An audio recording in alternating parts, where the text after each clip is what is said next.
पूर्व काल में तुंगभद्रा नदी के तट पर एक अनुपम नगर बसा हुआ था। उसमें सभी वर्णों के लोग अपने अपने धर्माचरण करते, सत्य में तत्पर रहते थे। उस नगर में समस्त वेदों का ज्ञाता, श्रौत स्मार्त कर्मों में निपुण एक ब्राह्मण रहते थे जिनका नाम था आत्मदेव। तेज तो ऐसा था मानो दूसरे सूर्य भगवान ही हो। ब्राह्मण तेजस्वी, वैदज्ञ, सत्कर्म अनुष्ठान करने वाला, और कभी उसके दरवाजे से कोई भिक्षुक वापस नहीं लौटा।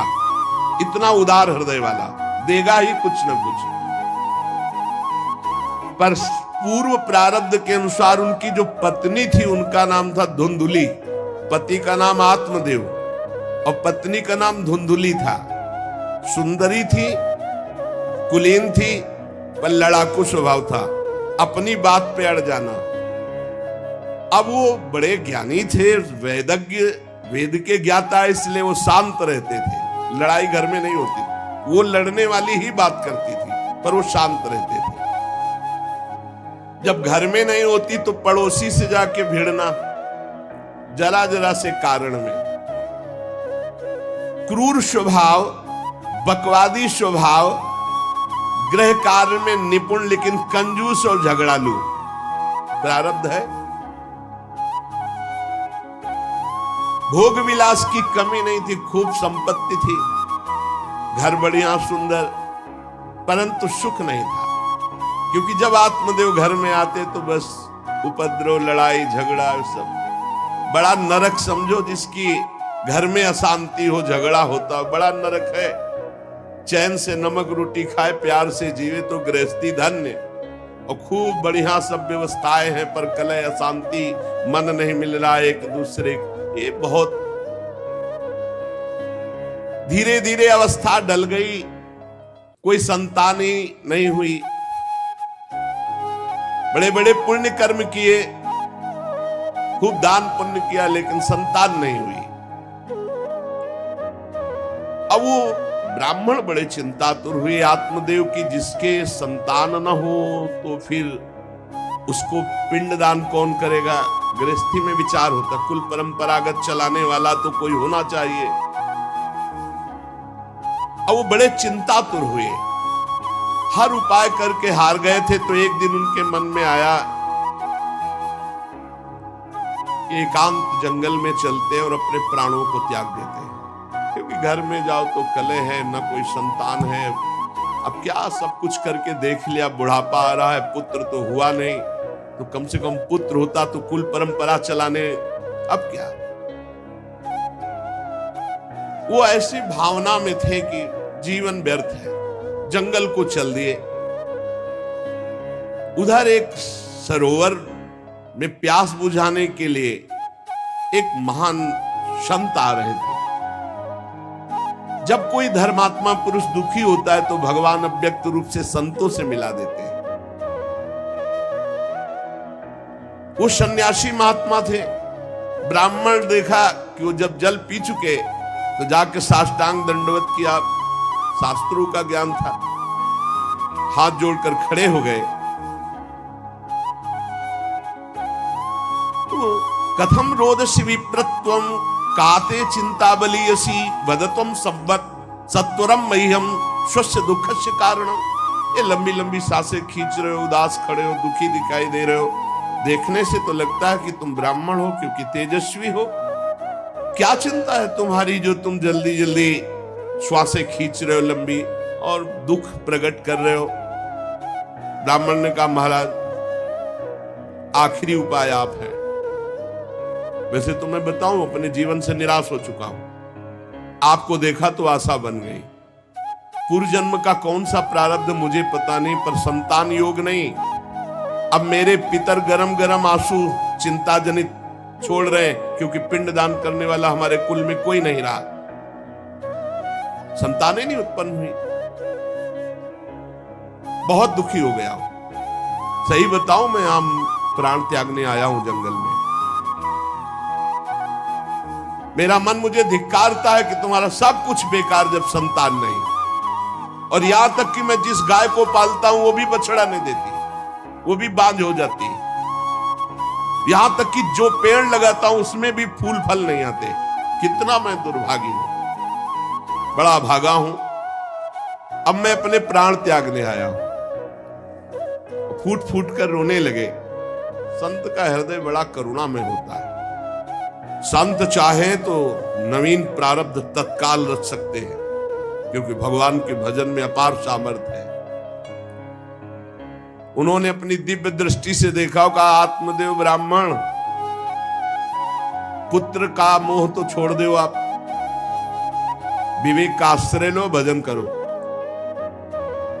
मैं तुम्हारी रेखा को देख रहा हूं, एक जन्म नहीं 7 जन्म तक कोई संतान है ही नहीं। तो देखो, संतान के पीछे मत पड़ो। राजा सगर, महाराज अंग, बड़े बड़े संतान में बहुत दुख भोगे हैं। अब तुम भजन करो, जंगल में निकल आए, भजन करो, संतान की आशा छोड़ो। ब्राह्मण ने कहा कि मुझे उपदेश नहीं, ये उपदेश नहीं, सब पढ़ा हूं, मुझे पुत्र चाहिए, पुत्र देव, नहीं मैं आपके सामने अभी प्राण त्यागता हूं, मुझे पुत्र चाहिए। ब्राह्मण का ऐसा आग्रह देख करके सन्यासी जी ने कहा कि देखो, विधाता के लेख को कोई मिटा नहीं सकता, चित्रकेतु का चरित्र पढ़ के देख लेना। दैव जिसके उद्योग को कुचल देता है वो सफल नहीं होता। तुम्हें पुत्र सुख नहीं है। उन्होंने कहा फिर हम कह रहे हैं बस अब पुत्र का आशीर्वाद दे ही दो, नहीं तो प्राण त्याग देंगे आपके सामने। सन्यासी जी ने देखा है तुम मानने ही वाले नहीं। उन्होंने योग बल से एक फल प्रकट किया, तपोबल से, और कहा लो, योग तो नहीं तुम्हारे पुत्र का, पर मैं एक फल देता हूं, अपनी पत्नी को खिला देना, इससे बड़ा ज्ञानी महात्मा पुत्र पैदा होगा। तुम्हारी स्त्री 1 साल तक सत्य, शौच, दया, दान, ब्रह्मचर्य का पालन करे, एक टाइम अन्न खाए, और ये फल पाने के बाद 1 वर्ष के बाद ऐसा महापुरुष प्रकट होगा जो तुम्हारा कल्याण भी कर देगा, तुम्हारे पितरों का भी उद्धार कर देगा। वो योगी राज सन्यासी फल दिए। अब तो आत्मदेव बड़े प्रसन्न हुए क्योंकि कामना पूर्ण हो गई। फल लेकर आए। धुंधुली उनकी पत्नी थी, जो लड़ाकू स्वभाव की, बड़ा क्रूर स्वभाव, दुष्ट स्वभाव, वैसे ही क्रूर स्वभाव था। आके कहा हो भाग्य, एक सन्यासी मिले, वो फल दिए, और उन्होंने नियम बताया है कि 1 साल तक सत्य बोलोगी, पवित्र रहोगी, दूसरों को दान करोगी, एक समय तुम अन्न खाओगी, और बहुत शुद्ध स्वभाव वाला महात्मा बालक पैदा होगा, ये फल खा लो। तो उन्होंने कहा कि फल तुरंत थोड़ी खाया जाता, नहा धो के बड़े पवित्रता से खाया जाता, लाओ और जाओ, आप निश्चिंत रहो। बोले अगर हमारे सामने पाल, तुम्हें विश्वास नहीं, ओ डरते भी थे, घर के बाहर हो गए। अब वो कुटिल स्वभाव की थी, क्रूर स्वभाव की। उन्होंने अपनी बहन को बुलाया और रो रो के कहने लगी कि बहन मुझे बड़ी चिंता हो गई, समस्या आ गई। क्या? बोले पंडित जी जो ये फल लाए हैं, फल से गर्भ रह जाएगा। पहले तो नियम बता गए हैं कि 1 साल तक झूठ नहीं बोलना, पवित्र रहना है, और दूसरों को दान देना, एक समय अन्न खाना है। अब हम तो बड़ी भयभीत हैं कि जब पेट में गर्भ बढ़ेगा तो भोजन कम हो जाएगा, पेट बढ़ेगा तो भोजन कम हो जाएगा। ये तो मैंने कर नहीं सकती, क्योंकि 3 बार तो हमको अच्छा भोजन चाहिए, पंडित जी का 1 बार खाना, ये तो हो नहीं सकता। अच्छा, गर्भ बढ़ा, पेट बढ़ा, खाया पिया जाएगा नहीं, बहुत परेशानी उसमें लगेगी। और कहीं दैववश से अगर डाकू आ गए तो भाग भी नहीं पाऊंगी। चलो डाकू ना आए, कहीं आग लग गई घर में, तब तो हम जल के मरी जाएंगे, क्योंकि गर्भ पेट में, ये तो हमसे नहीं। और फिर गर्भ निकलते समय सुना बहुत कष्ट होता है, ये सब हमसे नहीं होने वाला।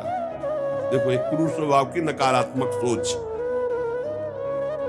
और कहीं प्रसव काल में गर्भ टेढ़ा हो गया तो हम तो मरी जाएंगे, ये तो हमसे नहीं होगा।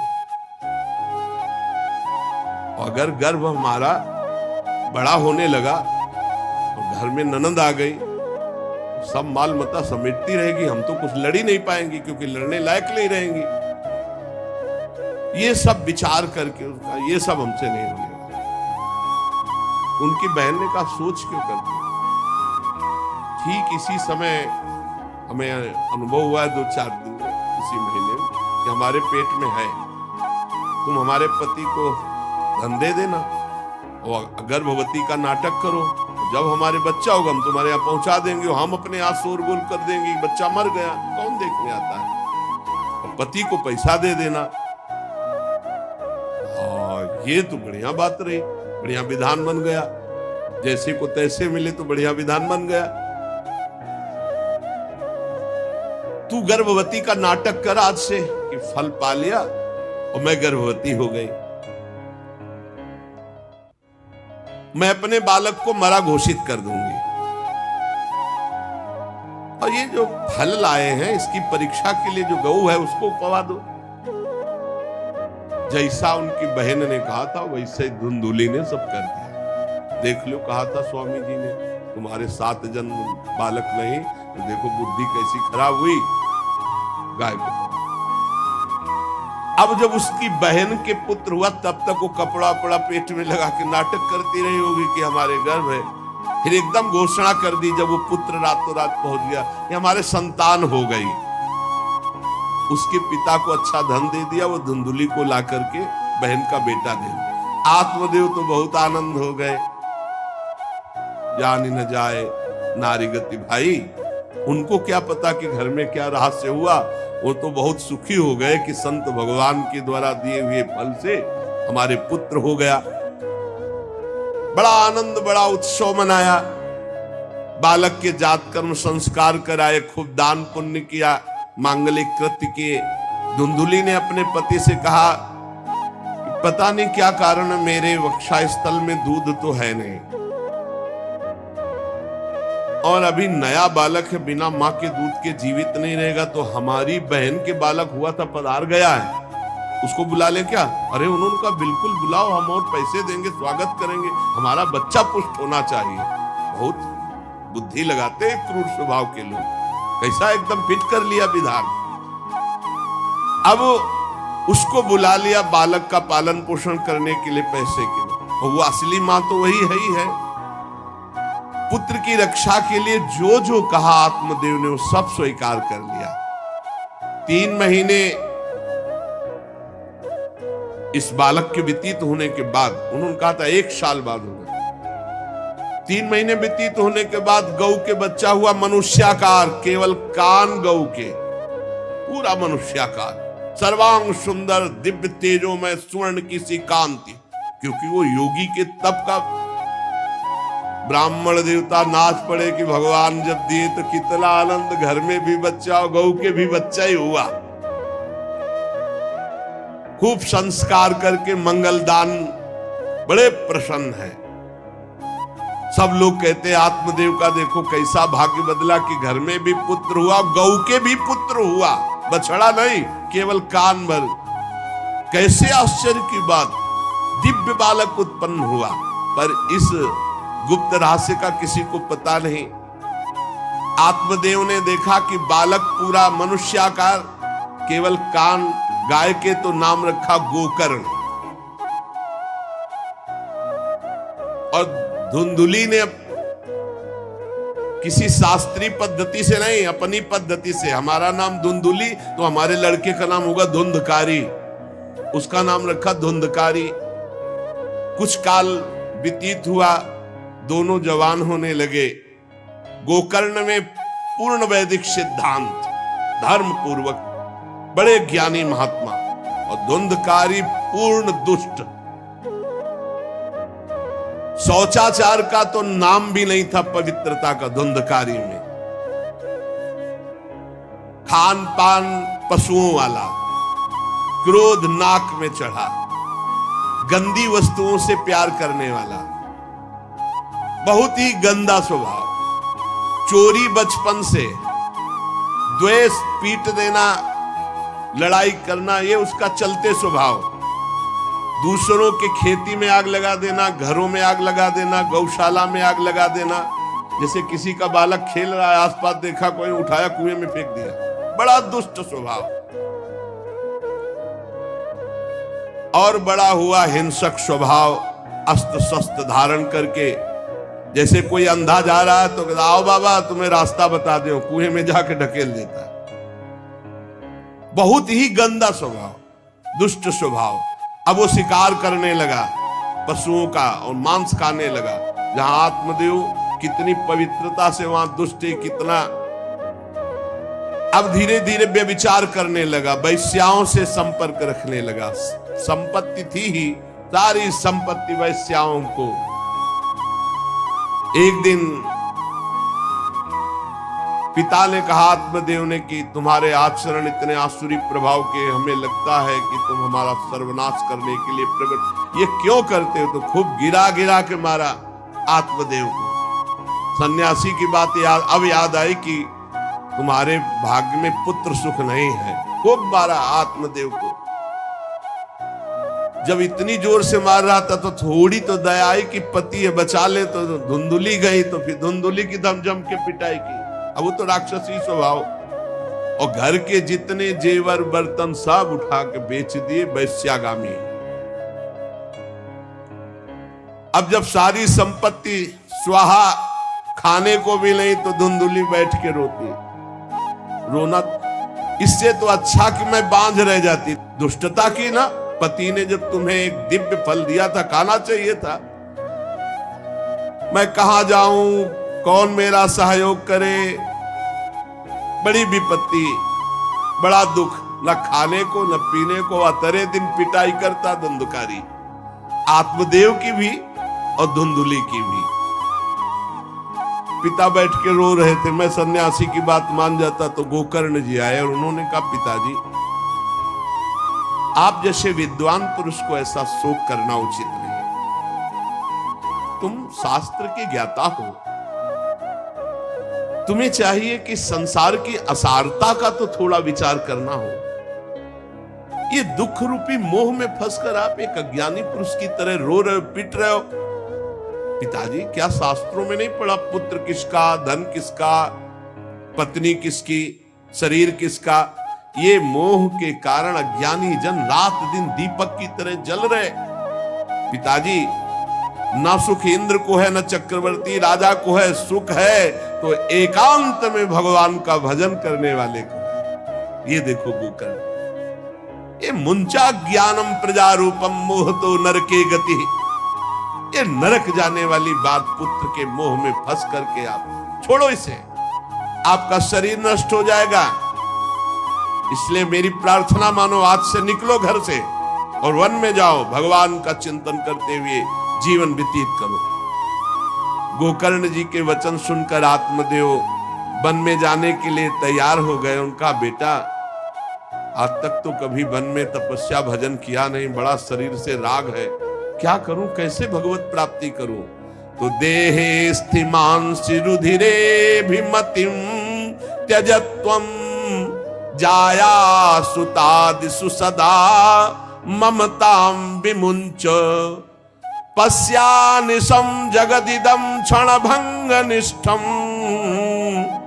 वैराग्य राग रसिको भव भक्ति निष्ठा धर्मं भजस्व सततं त्यज लोक धर्मान् सेवस्व साधु पुरुषान् जहि काम तृष्णाम् अन्यस्य दोष गुण चिंतन मासु मुक्त्वा सेवा कथा रसमहो नितराम पिबत्वम। संत समागम कभी व्यर्थ नहीं हो। देखो, संत समागम का फल है गोकर्ण जी। गोकर्ण जी ने कहा, पिताजी, जिस शरीर को आप मैं मान रहे हो, आप मैं नहीं हो।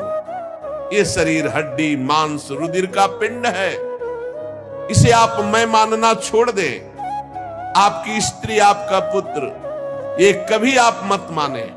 ये आपके नहीं थे, न पहले और न बाद में, बीच में भास रहे कि आपके हैं। ये संसार रात दिन नाश को प्राप्त हो रहा है, क्षण भंगुर है। किसी भी कोई वस्तु में ममता मत करो, यहां कुछ स्थायी नहीं है, सब नष्ट होने वाला है। बस एकमात्र वैराग्य रस के रसिक होकर भगवान की भक्ति में लग जाओ। कैसे भक्ति करें? धर्मम भजस्व सततम, सदैव धर्म का भजन करो। कौन सा धर्म? बोले त्यज लोक धर्मान, लोक धर्म का त्याग करके भागवत धर्म का आश्रय लो। भागवत धर्म का आश्रय कैसे प्राप्त होगा? बोले सेवस्व साधु पुरुषान, सदैव संत पुरुषों का संग करो, उनकी सेवा करो। उनके संग से, उनके वचनों से, उनकी कृपा से तुम्हारे हृदय में भागवत धर्म का परिचय जागृत हो जाएगा, तुम महाभागवत हो जाओगे। पर संतों का सेवन करने के लिए जो सबसे बड़ा दोष है, काम और तृष्णा, ये नई संतों के पास टिकने देती। इसलिए जही काम तृष्णा, कामना और भोगे हुए भोगों को जो भोगने की इच्छा, तृष्णा, इनका त्याग करके संत संग करो। और जब संत संग होने लगे तो सावधान हो जाओ, अन्यस्य दोष गुण चिंतन मासु मुक्त्वा, दूसरे के गुण दोषों का चिंतन न करके श्री भगवान का चिंतन करे, भगवान की सेवा करे, भगवान की कथा लीला सुने, तो उसको नित्य भगवत धाम की प्राप्ति हो जाती है। हे पिताजी, शरीर से मैंपन छोड़ दीजिए और शरीर संबंधियों से मेरापन छोड़ दीजिए और भागवत धर्म का आश्रय लेकर संत समागम कीजिए। सदैव संतों की सेवा, भगवत सेवा, नाम जप, लीला कथा, श्रवण, गायन, इसी से भगवत प्राप्ति हो जाएगी। बस उसी समय गोकर्ण को मन से प्रणाम करके कि भगवान गुरु रूप से इसी रूप में आकर मुझे उपदेश दे रहे, उसी समय आत्मदेव जी ने तो घर छोड़ दिया और वन की यात्रा की। 60 वर्ष की आयु हो चुकी थी, पर ज्ञान था शास्त्रों का। बड़ी निष्ठा से अपनी बुद्धि को समेटा संसार से और रात दिन भगवान के चिंतन में लगा दिया। भगवान के चिंतन और भागवत के 10वें स्कंद का रोज पाठ पूरा, जो भागवत का 10वां स्कंद श्री कृष्ण लीला चरित्र से भरा हुआ है, पूरा पाठ और निरंतर नाम जप, इसके प्रभाव से श्री कृष्ण चंद्र की प्राप्ति हुई, गोकर्ण जी के उपदेश से आत्मदेव की। अब जब पिता बन को चले गए तो और छूट, वैसे मानता तो था ही नहीं, पर और छूट हो गई। अब धुंधकारी ने उठाई लाठी डंडा, जो धुंधुली की डट के पिटाई की और कहा बता धन कहाँ है। अब जितना धन था तो सब ले गए। फिर जलती हुई लकड़ी, लुकाठी, उससे बता धन कहाँ है। किसी तरह वो छूट पाई तो भागते हुए जाकर कुएं में गिरकर अपने शरीर को नष्ट कर दिया कि रोज की पिटाई से अच्छा एक बार दुर्गति को प्राप्त हुई। धुंधुली दुर्गति को प्राप्त, पति आत्मदेव श्री कृष्ण चंद्र को प्राप्त हुई। योगनिष्ठ गोकर्ण जी ने जब देखा कि धुंधकारी का आतंक बढ़ रहा है तो उन्होंने छोड़ दिया। जो ज्ञानी पुरुष होते प्रपंच नहीं स्वीकार करते, उनको कोई सुख दुख इससे नहीं, उदासीन भाव से तीर्थ यात्रा को निकल गए। धुंधकारी ने 5 वैश्याओं को अपने संग में रखा, सब नौजवान वैश्याएं। अब उनके लिए पशुओं का मांस चोरी करके उनकी मनोकामनाएं पूरी करना। बुद्धि भ्रष्ट थी, आचरण भ्रष्ट थे, क्रूर कर्मा। एक दिन उन वैश्याओं ने कहा कि हमको तो हार नहीं पहनाया आज तक, कामना होती। अब 5 को हार लाने के लिए तो बहुत रुपया चाहिए। मौत की भी उसको कोई भय नहीं रह गई थी। वो जिसको देखता काट करके जो मिलता धन एकत्रित करके 5 के लिए सुंदर आभूषण हार। अब हिंसा में उतरा जो, तो उसके लिए क्या। स्त्रियों ने सोचा कि नित्य नवीन चोरी करता है, आज हमने हार के लिए कहा तो 5 के लिए व्यवस्था कर दिया। पकड़ा जाएगा, जब ये पकड़ा जाएगा तो राजा इसे फांसी देंगे, तो हमको भी 5 को फांसी मिलेगी। मरना तो है ही है ना इसे। 5 ने विचार किया, मरना तो है ही, राजा फांसी देगा तो हम ही फांसी दे देती, तो कम से कम हम तो बच जाएंगी। बुरे कर्म का बुरा ही परिणाम होता है, कुछ भी कोई कर ले। धुंधुली कुएं में शरीर त्याग करके दुर्गति को प्राप्त हुई। ये जब जिन वैश्याओं के लिए प्राणों की बाजी लगा करके सब कुछ ला रहा, जानते उनका प्लान क्या बना? कि ये चोरी करता है, पकड़ा जाएगा, फांसी की सजा होगी, मारा ही जाएगा, और जब ये पकड़ा जाएगा तो हम भी पकड़ी जाएंगी, तो फांसी की सजा इसको होगी, तो वही हम दे देती हैं, तो हम तो बच जाएंगी, और सारा धन लेके रात्रि में निकल लेंगी पांचों ने गुप्त रूप से ऐसा संकल्प बना लिया। धुंधकारी सो रहा था, पांचों गए, अब 5 हैं, हाथ पैर 4 ही तो है, पैर 2 और 2 हाथ, 4 उसमें लग गए, और एक जो है रस्सी से पूरा चारपाई पे बांध दिया। और जब उसकी आंख खुली तो रस्सी गले में डाल करके फांसी लगा रही, पड़े पर वो बहुत पापी आदमी, जल्दी मरने वाला तो था नहीं, खूब गला दबाया। अब बड़ी चिंता हुई वैश्याओं को कि अगर मरेगा नहीं तो हमें काट डालेगा ये। तो रसोई से जो कोयला जला हुआ आग था उसके मुंह में बगार बगार के शमशी से, अरे पापी की बहुत दुर्गति होती, दहकते हुए अंगारे उसके मुंह में, और खूब कस के गला दबा, छटपटा कर पीट के मार डाला धुंधकारी को, और उसके शरीर को वहीं घर में एक गड्ढा बना के पांचों ने गाड़ दिया, और वो सारा माल मत्ता पैसा सब कुछ उनको पता था। स्त्रीणाम नैतु विश्वासम दुष्टानाम कारेत बुधा, विश्वासे यह स्थितो मूढ़ा सदुःखी परिभूयते। शास्त्र कहता है जो व्यभिचारिणी दुष्ट स्वभाव वाली, जो केवल अर्थ पर दृष्टि रख करके धर्म का त्याग करने वाली है, स्त्रीणाम नैतु विश्वासम दुष्टानाम कारेत बुधा, ऐसे दुष्ट आचरण, चाहे स्त्री चाहे पुरुष, ऐसे दुष्ट आचरण वाले को कभी विश्वास में नहीं, विश्वास पात्र नहीं बनाना चाहिए। और दूसरी बात करें, विश्वासे या स्थितो मूढ़ा सा दुखा परिभूयते, जो विश्वास करेगा अंत में मारा जाएगा, पर विश्वास पक्का हो जाएगा। क्यों? सुधामयम बचो, अमृतमय वचन, विश्वास होगा। सुधामयम बचो यासाम कामिनाम रसवर्धनम, हृदय में काम रसवर्धन, हृदयम क्षुरधाराभाम प्रियः को नाम योषिताम। बहुत सावधान, उन दुष्ट स्त्रियों ने बहुत तरह से मार मार करके धुंधकारी, मुंह में अंगारा, गले में रस्सी, मार डंडों से मार मार के मार डाला, बहुत बुरी तरह मारा धुंधकारी को। अब जब दिन में निकलना चाह तो लोग, आज धुंधकारी नहीं देखा, बोले प्रीतम किसी कार्य से बाहर गए और असर लगाकर पांचों माल मत्ता लेके भाग गए। बहुत सावधान। संहृत्य वित्तम तायाता कुलटा बहुभर्तिका, धुंधकारी बभूवात महान प्रेतः कुकर्मतः। जो कई पुरुषों से सहवास करती हैं या कई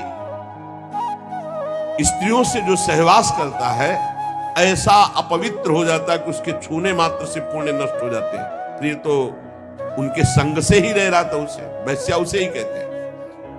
उन वैश्याओं के संग से सारे सुकृत नष्ट हो चुके थे, महान पाप का स्वरूप हो गया था, और वो सब भाग चुकी थी। तो धुंधकारी को भयंकर प्रेत योनि की प्राप्ति हुई, प्रेत योनि, भयंकर प्रेत। अब वो बवंडर रूप, जो चक्रवात जैसे बवंडर देखते हो ना, वो रूप धारण करके 10 दिशाओं में भटकता, और प्रेत को स्वयं से पानी पीने के लिए कोई सुविधा नहीं। ऐसा नहीं नदी के किनारे रह रहा तो पानी पी लेगा, वो किसी को पकड़ेगा तब उसके द्वारा जो उसको पानी पिलाया जाएगा वो उसको मिलेगा। ऐसे पानी नहीं पी सकता, ना कुछ खा सकता है, ना कहीं विश्राम कर सकता है। वो बस हा दई चिल्लाता हुआ, रोता हुआ भटकता है। प्रेत योनि बड़ी भयानक होती है। जब तीर्थ यात्रा करके गोकर्ण जी लौटे तो सुना कि धुंधकारी का लापता और मार डाला गया। तब उन्होंने फिर गया गए और वहां पिंडदान किया धुंधकारी के लिए भी। बड़े महात्मा थे गोकर्ण। श्राद्ध किया और काफी तीर्थों में मंत्रानुष्ठान किया कि इसका कल्याण हो जाए। ये सब करके लौट आए अपने पिता आत्मदेव के घर में।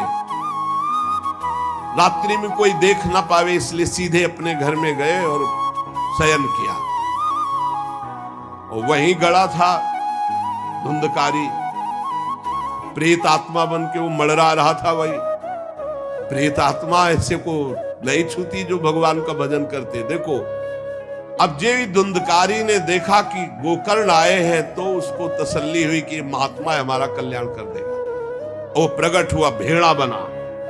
धुंधकारी पहले भेड़ बना बड़ा, और ऐसे गोकर्ण जी ने देखा कि दरवाजा तो बंद था, भेड़ कहां से आ सकता है। तुरंत भैंसा बन गया, तुरंत इंद्र रूप धारण कर लिया, भयावा प्रिय, ऐसे कई रूप बदल बदल। तब उन्होंने कहा ये विपरीत अवस्था, इसका मतलब ये प्रेत है।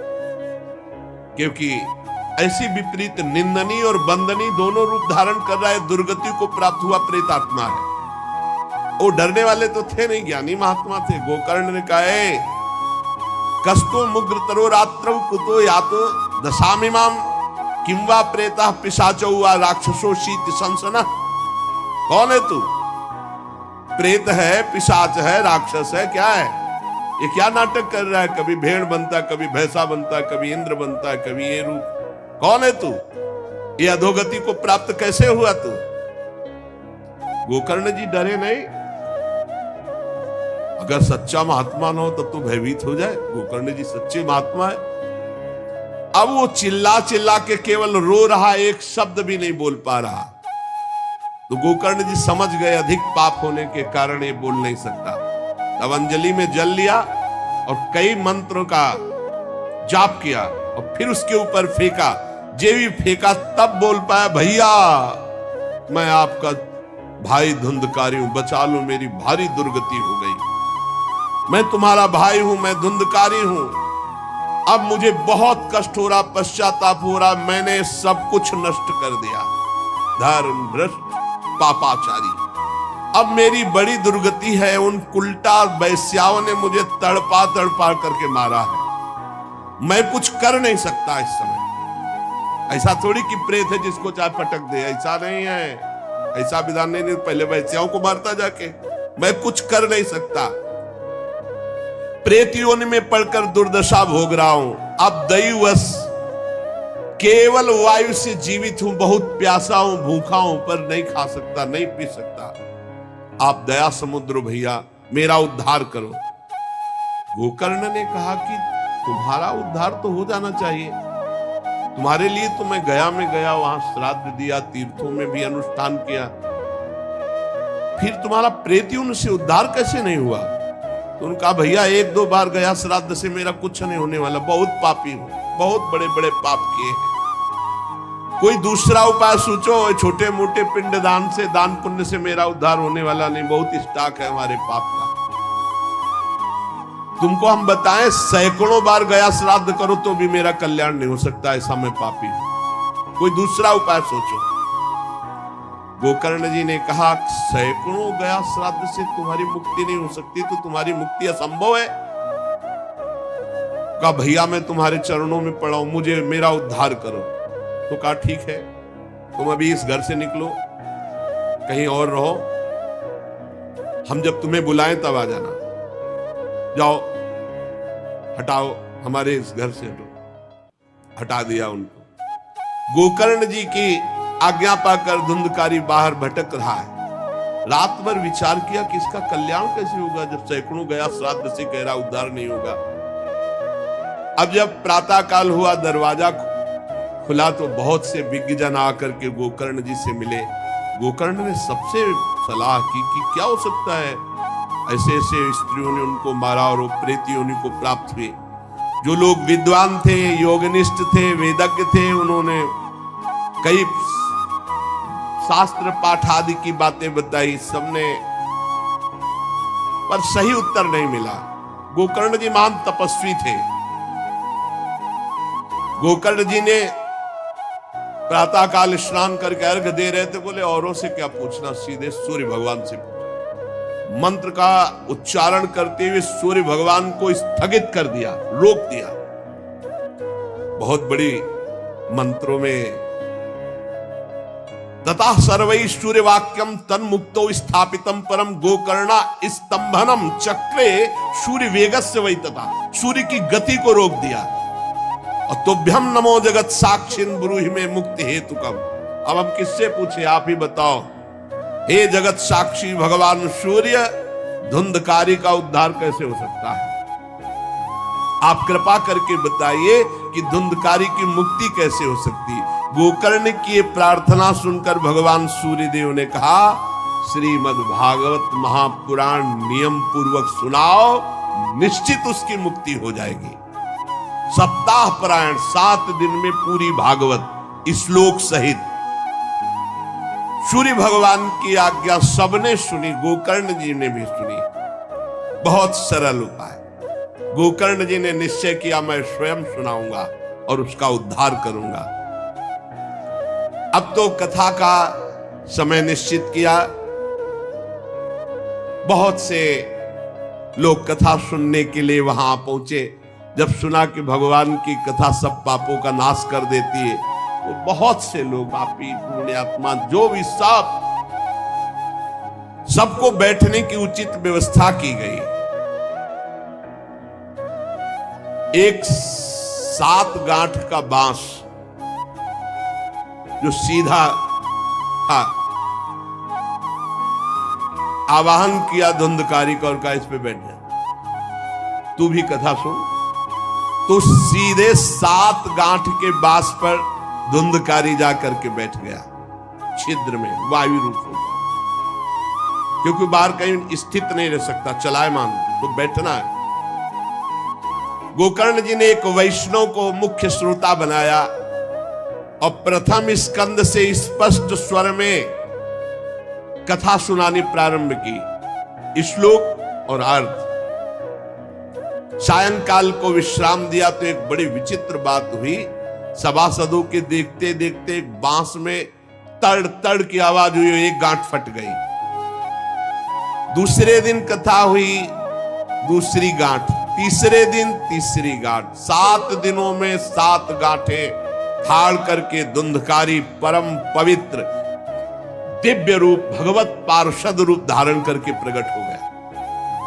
धुंधकारी का श्याम वर्ण पीतांबर धारण के, तुलसी की माला, सिर पर मनोहर मुकुट, कानों में कमनी कुंडल, सामने आकर गोकर्ण को प्रणाम किया और कहा, भाई अब मैं भगवत पार्षद बन गया, प्रेत योनि से मुक्त। 7 दिन में भयंकर पापात्मा धुंधकारी श्री भगवान की चर्चा सुनने के कारण भगवत स्वरूप हो गया। ओहो, कितना प्रेत पीड़ा मैं सह रहा था, एकमात्र श्री कृष्ण चंद्रजू की लीला कथा सुनने मात्र से मैं भगवत स्वरूप हो गया हूं। भैया, मैं कैसे आपका उपकार करूं? मैं निंदनीय से निंदनीय पाप कर्म करने वाला कैसा उज्जवल स्वरूप प्राप्त कर लिया। भला मोह पूर्वक लालन पालन करने वाले शरीर को जो हष्ट पुष्ट करते हैं, उन्होंने भगवान का नाम जप नहीं किया, चर्चा नहीं सुनी, तो जीवन किस काम का? इसके पोषण के लिए पाप कर्म कर रहे हो और वृद्धावस्था आने वाली परिणाम में दुख, रोगों का दुख, भोगों की कामना का दुख, क्या क्या दुख, इसकी क्या गति होगी? गाड़ दिया जाएगा या जला दिया जाएगा। ऐसे मनुष्य शरीर को प्राप्त करके भगवत प्राप्ति नहीं की तो जीवन व्यर्थ चला गया। अरे जो अन्न प्रातः काल पकाया जाता है, दूसरे दिन सड़ जाता है, उसी अन्न से इस शरीर का पोषण होता है, 6 घंटे में मल बना के निकाल देता है। ये शरीर कहीं अविनाशी है क्या? नाशवान शरीर है। जो लोग भगवान की कथा से वंचित है, भगवान का नाम जप नहीं करते, वो बुदबुदे जीवों में मच्छरों के समान जीवन उनका है। जन्मे मरे किस काम का? भला देखो, जिस बांस में मैं बैठा था तो बांस की गांठ फट गई, क्या भगवान की कथा सुनने पर चित्त की गांठ नहीं नष्ट हो जाएगी? जड़ चेतन की ग्रत। इसलिए धन्य है वो जो भगवान की कथा सुनने में अपना समय व्यतीत करते हैं। धुंधकारी ऐसी बातें कह रहा था, शब्द देखा जय घोष करते हुए नमो नमः, और एक दिव्य विमान आया। भगवान वैकुंठ नाथ के पार्षद, मंडलाकार तेजो में विमान, और सबके देखते देखते कहा धुंधकारी आओ, और वो दिव्य पार्षद रूप विमान पे चढ़ा। जब विमान पे चढ़ के जाने लगा तो गोकर्ण जी ने रोक दिया, रुको, ये क्या? कथा तो शास्त्रों लोगों ने सुनी, तो आपको शास्त्रों विमान लाना चाहिए और सबको बैठाल कर ले जाना चाहिए, क्योंकि हमारे सुनाने में कोई भेद नहीं था और ये सुन भी सब ध्यान से रहे थे। तो भगवत पार्षदों ने कहा आपके सुनाने में कोई भेद नहीं था, पर सुनने में भेद हो गया है, श्रवण भेद हो गया।